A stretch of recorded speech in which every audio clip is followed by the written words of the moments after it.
Good evening, everyone, and welcome to our special Just for Kids presentation tonight. I'm Amy Lynn.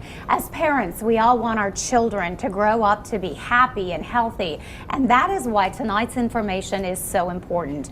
Tonight, we want to talk about adverse childhood experiences and how these can impact a child's physical well-being. Over the next 30 minutes, we have an opportunity for you to call in your questions and have them answered by our experts. And we want to begin by introducing you to those experts tonight. Dr. Schetzina, General Pediatrician and Professor of Pediatrics with ETSU Quillen College of Medicine and Niswonger Children's Hospital, and Trauma-Informed Administrator Becky Haas with Niswonger Children's Hospital. And thank you both so much for taking the time to join us tonight. Well, let's start by kind of introducing ourselves, and so the community kind of has an idea of your title and how you sort of relate to this program at Niswonger Children's Hospital. Dr. Schetzina? I'm a general pediatrician, as you said, so I take care of patients in our clinic at ETSU Pediatrics. I also take care of newborns in the birth center at Johnson City Medical Center. I've lived here in the region for 15 years and practice in the region. With ETSU, of course, I also am responsible for helping to train our medical students, pediatric residents, kind of the future healthcare providers in the region. And then thirdly, I really like advocating for children's health in the community, so I do a lot of work trying to partner with other people in the community and organizations really to be proactive in improving health and increasing resources in the community. And that's really what tonight is all about, is talking about those resources that are available right here in our community. Becky, of course, no stranger to Johnson City. A lot of people may recognize you, been with the Johnson City Police Department for many years. Yes, actually in doing crime prevention programs at the Johnson City Police Department, I came across information about adverse childhood experiences and the significant risk factor that it is for future drug addiction. And so I felt in my work at the police department that this was something that we should raise awareness of in the community. So in 2015, I partnered with Dr. Andy Clements, a psychology professor at ETSU, and we began to educate the community about this topic. And then last November, Ballad Health extended an offer to come on board and to really make that a full-time career focus, where it was just a small part at the police department. So I was delighted. I'm very passionate about this topic, and I think rural Appalachia, which is also the Ballad footprint, is an area that this message is needed. And we're talking about adverse childhood experiences, and you may hear us refer to them as ACEs. And I was reading a lot about this. I'd never heard of any of this. It's all new information to me, a wealth of information out there, and you guys really bringing this into the forefront. Tell me a little bit about what we're talking about when we talk about these ACEs. Go ahead, Becky. Okay, well, adverse childhood experiences. 20 years ago, two doctors in California, one with the CDC, Center for Disease Controls, one with Kaiser Permanente, did research, one of the largest research studies, human subject research. 17,000 some individuals were enrolled. And what they saw was the common denominator of childhood adversity. And the more childhood adversity, the more likely that someone was going to have life and health disparities. So it's basically a 10-question test. 5 things: did you experience this before 18? 5 things: did you see this in your home? It's things like, did you witness violence against your mother or stepmother? Did you have an incarcerated or addicted family member? Did you ever feel you wouldn't have food to eat or a place to stay? And so those are the types of questions, and then adding them up, the higher the score. The original study found that a male that scored a 6 on the study, on the questions, was a 4,600 times likely to be an IV drug user, or 46 times likely to be an IV drug user. Well, in healthcare, look at the American Heart Association. Look at how our health plans talk about exercise and tobacco. So tobacco, 50% more likely to have heart problems if you use tobacco, or 12% more if you you don't exercise. Well, this is 4,600 or 46 times more likely that you'll have life and health disparities, drug addiction. But where's the education piece? So that's what we're working to change here in our region. Wow, and you talk about numbers like that, and that really gets someone's attention. I think we all think about the emotional side that these children go through and trying to heal that psychological part, but there are physical things as well. And I was looking at even like cancer statistics. Absolutely. Yeah, I mean, this study and a lot of research since this study has shown that the higher the ACE score, the greater the risk for cancers in adults, things like heart disease and stroke, in addition to unhealthy behaviors that probably contribute to those, increased risk for substance abuse, as well as increased risk for depression or anxiety, even suicide. And we see these physical effects earlier in life too in children. You can see children just getting sick more frequently, missing school more frequently. And if you think about the list of ACEs that Becky mentioned, whether it's abuse, neglect, problems in the home, or other things, those things are fairly common. And research has shown that more than half of people in the country, in the state, in our region have experienced at least one of those. And more than 1 in 5 people have experienced at least 3 of those. And I think, a little bit of stress and a little bit of challenge in our lives can be a positive thing, right? It gets your attention, might make you work harder. But when children experience more severe challenges, or they experience these ACEs chronically over and over again, it actually can be toxic to them and even affect how the brain continues to develop in childhood. And that's why we see risk for these emotional issues, learning issues, but then, like you said, even physical health problems later in childhood and later in life. And it increases risk of death if you've had a lot of ACEs in childhood. And we can talk too. One thing I always say is, and a lot of people say, I didn't develop this quote, but ACEs are fact but not fate. Meaning that there are things that we can do to kind of balance out the negative with positive and prevent some of those negative effects from happening. So that's good, and that's kind of why we're excited to be here to talk about those. Absolutely, because knowledge is power, and getting that information out that there is help here in our community, because we certainly see these cases, these stories every day of trauma and traumatic experiences that as adults we don't know how we would handle, much less a child. And so you guys have really pulled these resources together and said, how can we approach this problem and help these children? Well, in the educating of the community the last few years, we've trained over 4,000 professionals from grand rounds at Niswonger to nurse managers. We're training police officers. We're training CASA volunteers, domestic violence programs, so that we're speaking a common language, so that oftentimes more than one agency interfaces with somebody. So maybe it's somebody in a public school, and then a child needs to be referred out to other services. Well, it's nice to have the same trauma lens that we can view that situation.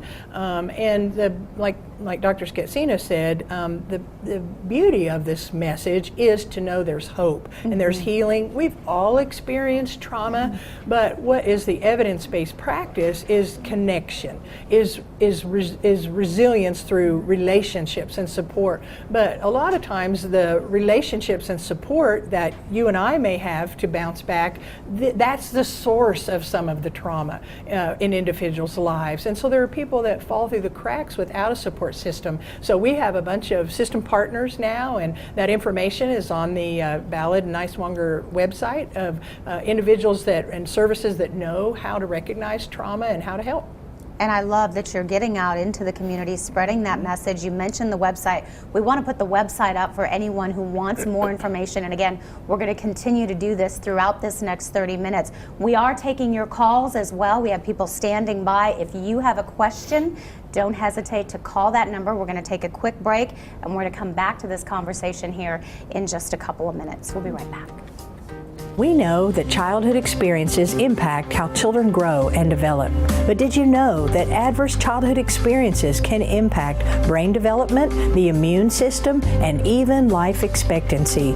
Adverse childhood experiences, or ACEs, can include physical, sexual, or emotional abuse, as well as witnessing family violence, homelessness, or even experiencing bullying.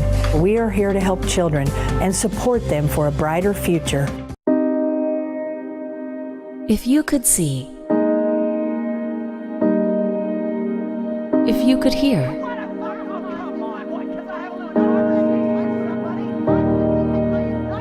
if you could help, would you?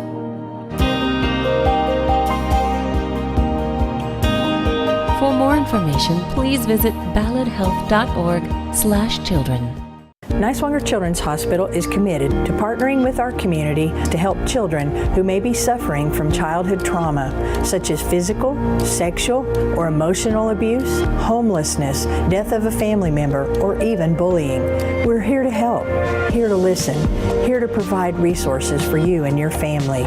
Learn more by visiting us at balladhealth.org/children, because if we can understand where our children are coming from, we can learn how to help them. Well, welcome back, and again, thank you for tuning into our special program this evening, talking about adverse childhood experiences, and more importantly, the resources that are available here in our community to help these children. And tonight we have Becky Haas and Dr. Karen Schetzina here with us in the studio. We are getting a lot of phone calls, so we want to get right to your questions of the night. And once again, thank you both so much for being here and sharing this information with us tonight.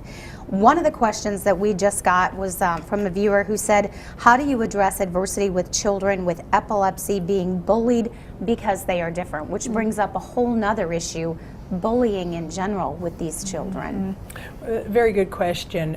You know, there are many special needs, special situations, children that are in our schools, and I think the more educators can be trained to serve as a buffer when there might be a special need, maybe a child dealing with an illness, dealing with a parent with mental illness, or some special considerations that, again, that the teacher would be a buffer or be kind of a protective agent from those kinds of things occurring. You know, it's sad sometimes how cruel school can be and other children can be. I think probably every generation has experienced that. But, you know, I think for a parent in this situation, it would be good for certainly the teachers to be aware, and then maybe have a safety plan of some sorts. Like, who can your student turn to if they're maybe feeling insecure or they're being bullied? So kind of have, you know, a safety plan and some action, and even to role play and to rehearse, you know, if this was to come up,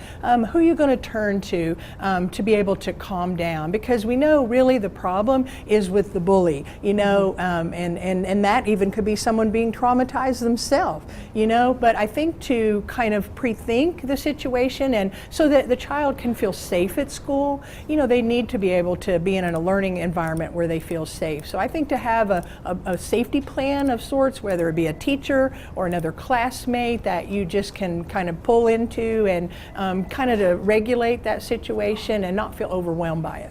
Yeah, you talk about the whole community sort of coming together to address it. Well, and as a parent, you know, I think it's important to know that just talking to your child, if they're having problems with bullying, and kind of troubleshooting with them, problem solving. What could you do if this happens? You know, talking to them about who their friends are and who does help them, who's kind to them, and how to go to those people.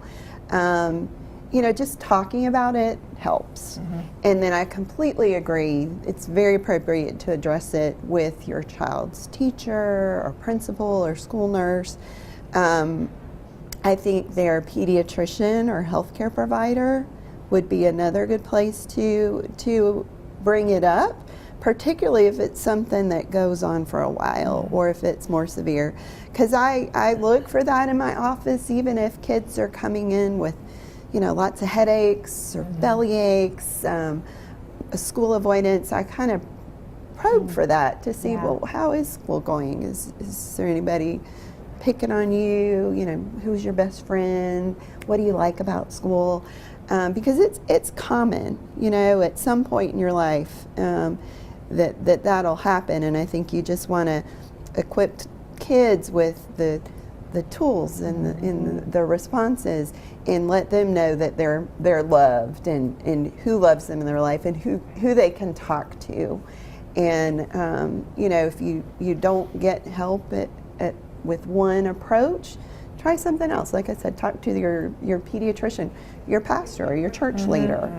A lot of people in the community, and that kind of goes hand in hand with our other question, which is, what can individuals do with kids and adults that they are experiencing this? When you know they're going through something, how can you make an impact in their life? And that's really just kind of saying, I want to step up, We kind of saw that earlier in the broadcast. Well, again, in our trainings that we deliver, one of the strong messages is that you don't have to be a therapist to be therapeutic. So when we train a school, we want the lunch lady, we want the custodian, we want the front desk, because sometimes that celebrating you're here, I think about our boys growing up, and we were the parents that were in the stands. If our little child only got off the bench 30 seconds, and that was our little star. And but so many kids don't have that. And so if somebody's glad to see them at school, or somebody's glad to have them in class, and just communicating that message, so all that is therapeutic. That's connection, and you don't have to have a bunch of letters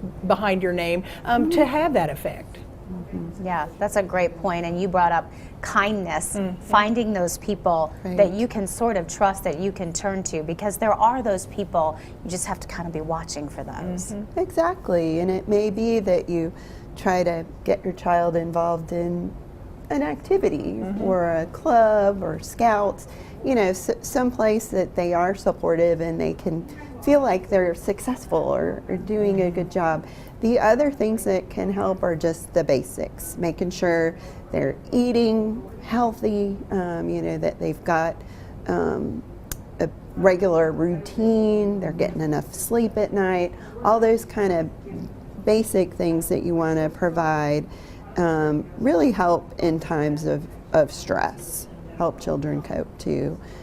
Play, interacting with your child, reading with your child, playing with your child, or for teens, talking and listening. Yeah.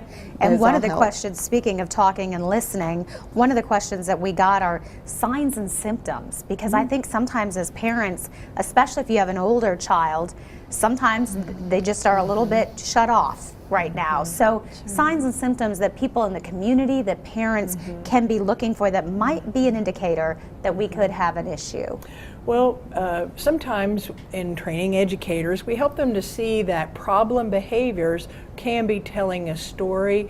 If we had time and really could go into, as Dr. Schetzina said, how the brain development can be altered or impacted by trauma at an early age. And so if the part of the brain, which is the amygdala, which we all need that service, if while we're in here tonight an tiger ran in, your amygdala would shift in and everything else would shut down. It's your survival mechanism. But because oftentimes children are growing up and facing hardship without a nurturing caregiver, that's the part of their brain developing. So when they go to school, their problem behaviors are really telling a story of maybe something they're experiencing. So one of my favorite quotes in this is that your children in your classroom are sending you a message, but it's probably their behavior that's talking. So it's not necessarily what they're saying, so we can understand by behavior. Sometimes that's an adaptation to trauma. There's things like when I trained a bunch of school nurses this summer, the child with a chronic stomach ache or the headache going into the nurse's office every day, sometimes nightmares or flashbacks or any number of triggers. Sometimes for some people in our healthcare, we're training the the hospital staff now, sometimes to say, I'm turning off the light now, because that could bring out a trigger in someone that was violated maybe in a dark setting. So there are many kinds of things emotionally, physically, that are kind of the identifiers of trauma. Such great information. We're going to take a break. We want to give everybody the phone number again. If you have a question, you can call this number. Also, all of this information is available on the website that is on your screen right now, balladhealth.org/children. You can find a lot of different resources and a lot of information. We'll be right back. We know that childhood experiences impact how children grow and develop. But did you know that adverse childhood experiences can impact brain development, the immune system, and even life expectancy? Adverse childhood experiences, or ACEs, can include physical, sexual, or emotional abuse, as well as witnessing family violence, homelessness, or even experiencing bullying. We are here to help children and support them for a brighter future. If you could see, if you could hear,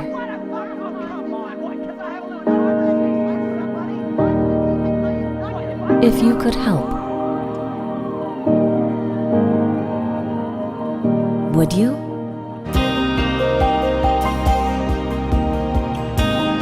For more information, please visit balladhealth.org/children. Niswonger Children's Hospital is committed to partnering with our community to help children who may be suffering from childhood trauma, such as physical, sexual, or emotional abuse, homelessness, death of a family member, or even bullying. We're here to help, here to listen, here to provide resources for you and your family. Learn more by visiting us at balladhealth.org/children, because if we can understand where our children are coming from, we can learn how to help them. Questions? Welcome back to our special program tonight. We have a few minutes left, so we want to get right back to our discussion. Again, talking about the hope in the community, the resources that are available. We've got wonderful guests here, wonderful experts talking about. I love that you are out there in the community and raising awareness in our schools and our churches, because if we all sort of change our mindset, as you mentioned a little earlier, we start to see these things. That's right. If you notice some changes in behavior, trouble in school, missing school in your students, or maybe someone with these chronic illnesses as a kid, something that's kind of out of the range of usual for them, what we're trying to do with providing trauma-informed care in the region, and really what I've learned from some of Becky's training sessions, is instead of maybe the traditional way we might have thought of problem behavior in a child, what's wrong with this child, we want to shift our focus to think about what has happened to this child, or what's happened to you, and how can we help. And that's really what trauma-informed care and trauma-informed approaches are about. Because if we know the link between childhood trauma, and that's kind of another word for ACEs, we know the link with behavior problems and health problems later on, then we've got to understand a person's story to really help them if they want to tell it. And so I think that's just an important shift that I've made in my thinking and my practice, to be more aware of how childhood experiences and ACEs can affect children and adults. You know, my parents even down the road. You can imagine if ACEs are linked with things like substance abuse, that you might even see an effect that's intergenerational, because if you've had ACEs and you're more increased risk for substance abuse, that might expose your children to ACEs. And so as a pediatrician, I also ask my parents and caregivers about their ACEs. We actually developed a process to screen for that in our clinic, because and parents were very willing to answer those questions, and very pleased that we were asking them.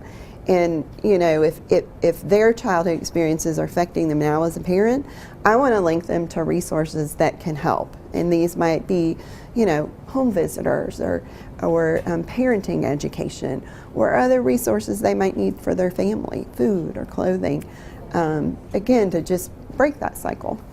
And Becky, you were talking, that's what's really important here is when this family says, I think my child could use some help, you have a plan of action to go into, and you can help those children. Absolutely. The universal prevalence of trauma, national numbers, things like 75% of those in addiction recovery experience childhood trauma. One study, 94% of kids in a juvenile justice setting all had in common trauma experience. So when you understand that, I think it's just something we have to take on. And so the message is thinking about something we all know, technology. Everybody has a smartphone or an iPad, and it all needs a charging station. You can have the most recent device, but it's only good about 12 hours without that little charging station. So every person that needs to think about what's your charging station. Maybe it's a grandparent, maybe it's your faith, maybe it's a good run in the park, or me, I like to ride my bike on the Tweetsie Trail. But everybody needs a charging station, and so many of the typical ones that people should have in life, particularly children, that's the source of trauma and dysfunction. And so we're glad to be able to get this message out. And we've got about a minute left, and Dr. Schetzina, I want to allow you an opportunity to just sort of recap. Again, it sounds like the resources are there, there's hope, serious topic, but a silver lining. Yeah, and I think one message I wanted to leave everybody with is if you need help, we want you to ask for help. And that's a sign of strength to ask for help, whether it's with mental health issues, substance abuse issues, things that you need for your family or your children. Sometimes people feel shame in that, and we want to let people know that we want you to ask for help. And there's ways you can do that to maintain your privacy too. Again, talk to your child's health care provider or your health care provider. The health department's a great resource. Our hospital system, your pastor. But that's a sign of strength, and we want to expand resources and make kind of a culture in the region where we're helping. And that's going to be good for all of us. It's good for our families, our region. It's good for our economy, right? Yes, absolutely. And it's good for our families. It is. And so nice to know that you guys are there. You've developed a great website. Becky, Haas, Dr. Schetzina, thanks so much for taking the time out. For more information, go to this website, take that step, ask for help, and the community will be there. Have a good evening.